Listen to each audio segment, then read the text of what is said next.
Over the past, I'd say, month or so, I was working on this new project, and for this project that I started on, I really wanted to focus more on the smaller things. So as you can see here, I wanted to do a little bit more with my movement, because in my previous games, I haven't really done all that much in terms of movement outside of adding sprinting on top of walking, so I wanted to try out something like this, as you can see, where I'm able to jump, which is in most of my games, but then also slide and crouch, and have that extra bit of traversal that is missing a lot of times in my game. So that's what I started with for this project. Next up, I made these enemies that can attack you, and you lose health, and as you go and slice them up, there's a lot of circles, red circles and lines that come from it. Definitely not representing anything. But yeah, basically after the main focus on movement, I was like, alright, the main thing I want to do with this game, on top of just making slightly more advanced movement than I'm used to,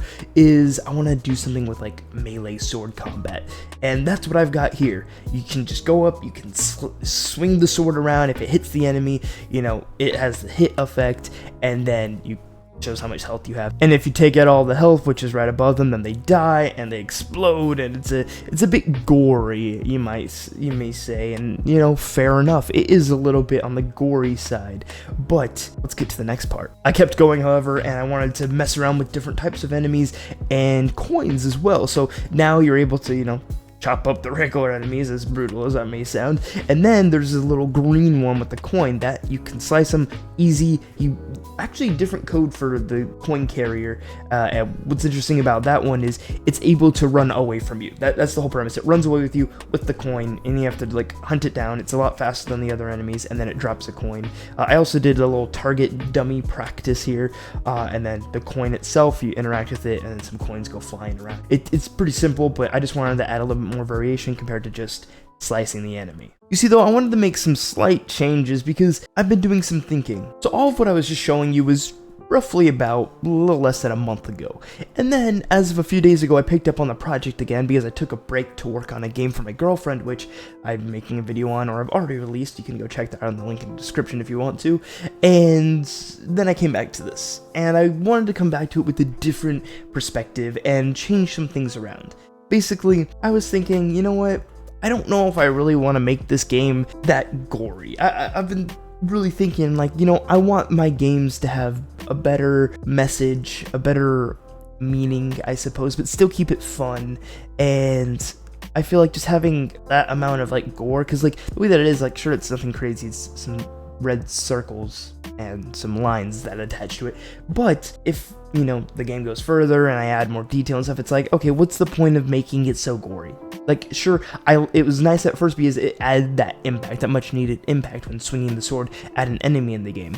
However, it's kind of something that I wanted to switch my approach with because of the fact that, you know, I'm a Christian.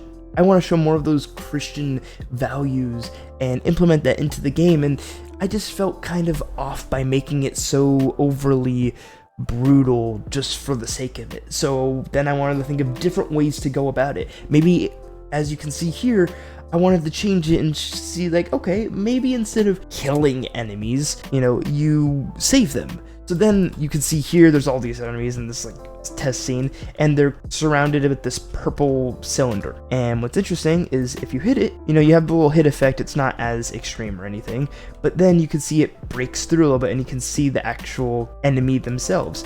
And if you go through here and you just completely break it, they run over to this little room, they stop attacking you, and it says enemy saved. And then it changes the premise to where, okay, I could take that, oh, I still get the coin, oh, cool, you know? But then I save the enemies. So instead of going out and killing the enemies, you save them. And at first, you know, I was liking the idea, but I just didn't really like this execution very much. And honestly, I didn't really know what to do with this. Because yes, while it's an interesting idea, it just doesn't really feel very fun. I don't know, I was messing around with it. I spent some time doing the models, and this is basically a few different models, which is why it changes when you hit it. And I like the idea of, like, okay, as you damage the enemy, there's different parts of it that change or breakdown or that type of idea, and I wanted to change it a little bit. And you see, the way that I wanted to go about changing this was really thinking, what is it that I'm wanting to create? And personally, for myself, like I said, I'm a Christian, and I want to encapsulate those values and bring that into the game because I think they're so important. And honestly, if you're a Christian, you can relate to the fact that, like,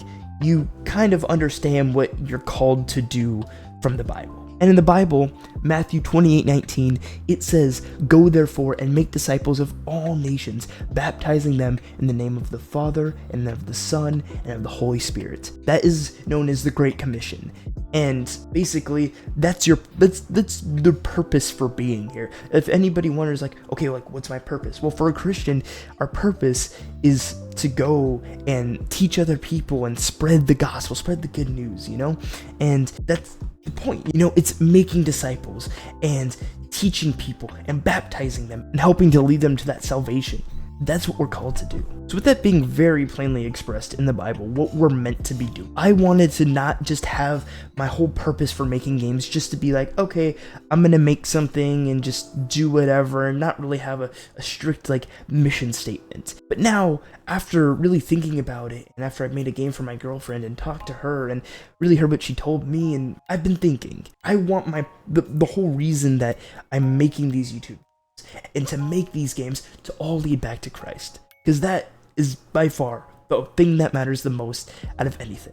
You know, even if you're not a Christian, just the values that are taught throughout the Bible, you know, a lot of times it's controversial nowadays, but it really is extremely beneficial to people's lives if they'd follow it. And the most important thing you could do, I believe, is, you know, truly put your faith and trust in Jesus. But not everybody believes that. That's fine. That's not what we're called to do. We're not called to make people believe something, you know. We're just called to go out and share the news, teach people, try to make disciples, but not to force it down their throat. Of course not. You can plant the seed, but only God is able to work in that person's heart to help bring them to faith, to bring them to Christ. And if you're in search of the truth, you'll find Jesus. It all points back to Jesus. That's what I believe, and I truly want to put those beliefs first. I want to prove to myself that I practice what I preach and follow through with what I say my faith, because if I don't follow through, then just another person who's just living by like, oh, too afraid to do anything. But that's what I'm going to talk about. That's what I'm going to express on these videos and through my games. And while every video may not be me speaking directly about Jesus or my faith, I still want to have those themes and those underlying values embedded in my content. And I want to bring it up and I want to share that with you. But I don't want to scare you off either. You know, I'm not here. I don't know everything. Of course not. But I want to be here to share my journey, share what I'm trying to do. And if you want to be here for that, that's amazing. And I'd love for you to join the community. And, you know, hey, maybe if I'm planting that seed, that's amazing. But even if you don't believe what I believe, you're more than welcome here. You know, I love hearing differing points of views, understanding what people believe and why, and just having conversations with people. So with that being said, let's move on to the next part of this video. So after taking some time and thinking about, okay, what can I do to really like change up to make this more fun? Like, what can I do to change this up? Just like, okay, what small things could I do? Or what change of idea? Can I still keep that idea of like, okay, you save the enemies, but maybe use it for some enemies or like some part of the game, but not the whole game, because revolving the whole game around it really doesn't seem like the best idea in the way that I have executed it. So that's when I thought, well, I like the idea of having a good feedback, you know, like the blood splatter, but I don't want it to be overly gory.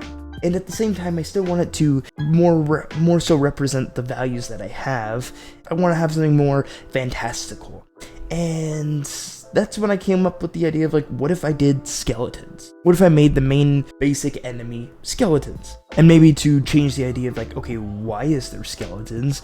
I could go about it like, okay, what if this can represent something what if the skeletons and the way that they're actually here plays into the story of an element that plays into what I want to push in terms of like the values for my game, and make it more, yes, it's its own separate thing, but also having those values that represent my beliefs and my faith. Because the way that I've been thinking about it is I don't necessarily want to just make like a religion-based game. I don't want to make like a game where it's just like, okay, it's this part of the Bible, or bringing in biblical characters to make my own world out of it, my own story out of it. I'd want to, follow to what the Bible says if I wanted to go that route, but I don't really feel like that route is what's best for me.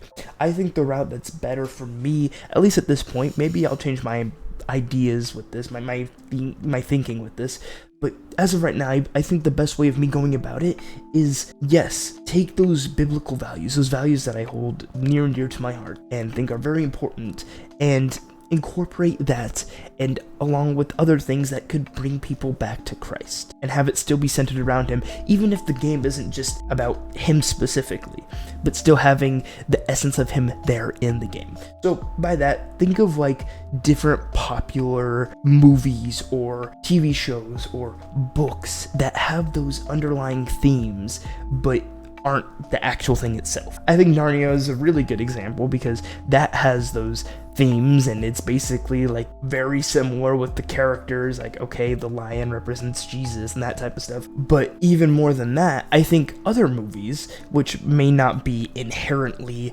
based on wanting to have that biblical idea, but still have a bunch of those biblical teachings, such as Matrix and Star Wars and Lord of the Rings. Some of these were, in fact, created by Christians. Like, I'm pretty sure the creator of Lord of the Rings was a Christian. Yeah, take J.R.R. Tolkien, the creator of Lord of the Rings.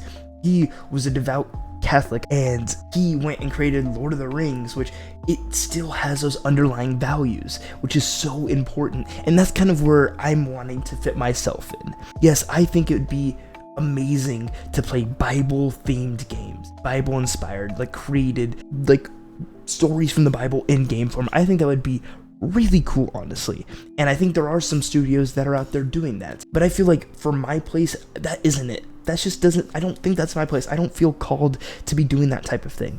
I feel called to be able to create my own worlds, my own stories, but infuse it with those fundamental beliefs that are so important. And I really think that that is what I have always latched on to my entire life. Especially Star Wars, I would say, has been probably the most influential piece of media in entertainment and franchise, I should just say franchise overall, that has had the most profound effect on me and most influence. That piece of fiction is something I hold near and dear to my heart, and that I really do truly enjoy. And I just love to watch Star Wars and dive into the lore. I just love the worlds, and I love the worlds that you can create. And gaming and game development gives you the option, gives you the ability to go and create those worlds. And that's what I want to do. I want to be able to make my own Star Wars, if you will. Sure, I don't necessarily want to do just sci-fi or whatever. I want to be able to go and do what I believe I'm called to do, what I feel like I have the gifts to do, and the constant desire to work towards, which is game development and YouTube and stuff, and I want to share that with you. And at the same time, I don't want to necessarily create biblical games or biblical stories through these videos or my games, like I was saying, but I want to infuse it with what I create. Because I think back to Star Wars, Lord of the Rings, Matrix. Sure, these aren't one-to-one, full-on Christian stories or biblical stories, but they have a lot of those biblical undertones. And I wouldn't be surprised if a lot of people have gone to Christ because of these things. That would be something that would be truly amazing, that I feel like I could offer the world. And yes, I'm in the very, very beginning stages. I have no clue where my life is going to be going, if this is going to pan out or not, but this is really the dream. This is the vision. And I think for this game that I'm working on, having skeletons as like the main basic enemy is a great way to start that off. And the reason the skeletons are here, I have some ideas that I've been playing with, which is what if their soul is still utilizing the skeleton, or what if there's something else that has corrupted the skeleton that has some sort of life essence that's giving the ability to make these skeletons be alive in a sense and attack you. And so let me just show you here what I have that I've been working on, which I did all of this today outside of the modeling, which I did yesterday as the time recording this. But as of today, I went and I added in all these animations, all of the main programming that wasn't already there. I mean, most of it was there in terms of the logic and how it was working for the previous enemies that I was showing you. But what's really cool about this is I can run up to the skeleton, right? It has a fun little hobble and run to you animation. It comes up and then it will smack you in the face with its head. You can see my health in the top corner going down, and what's really cool that I love that I created here is, I don't know what it's doing, but if it comes over to me, you can see there's like essence that's like flying around it. I want that to kind of encapsulate like the idea of like, okay, maybe its soul is still controlling its body, or maybe the soul is corrupted or something like that. And then you can go and you can defeat the skeleton, but it's a skeleton, so it doesn't really feel too bad to take it out. And so let me just show you what happens when you actually attack the skeleton.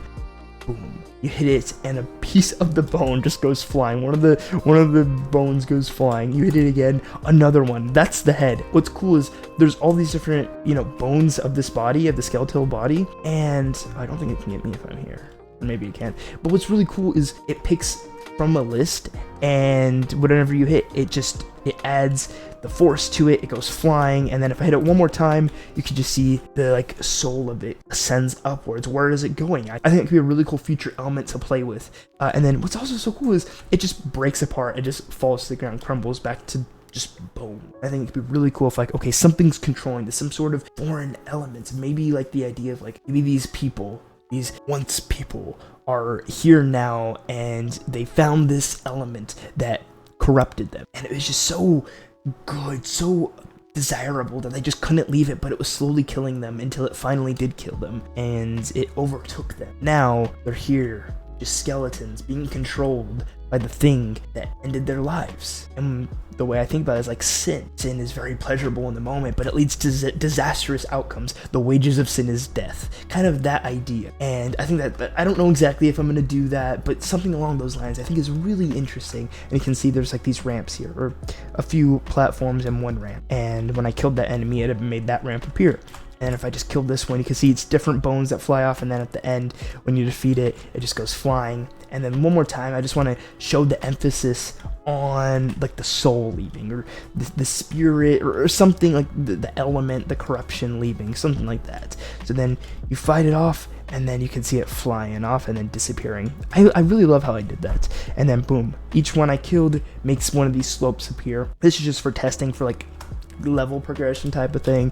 And then, oh no, the final one, fight it off, boom, crumbles apart, spirit or corruption or whatever is gone. Now it appears on the screen. Now that all of the skeletons are slayed, you're good to continue onwards. And you can see there's this purple square that appears, and you can just run on up into it, jump, and then it takes you to the next level, which is what I was showing previously. I don't even know if this properly works because I was changing some of the code around, but yeah, that's the general idea.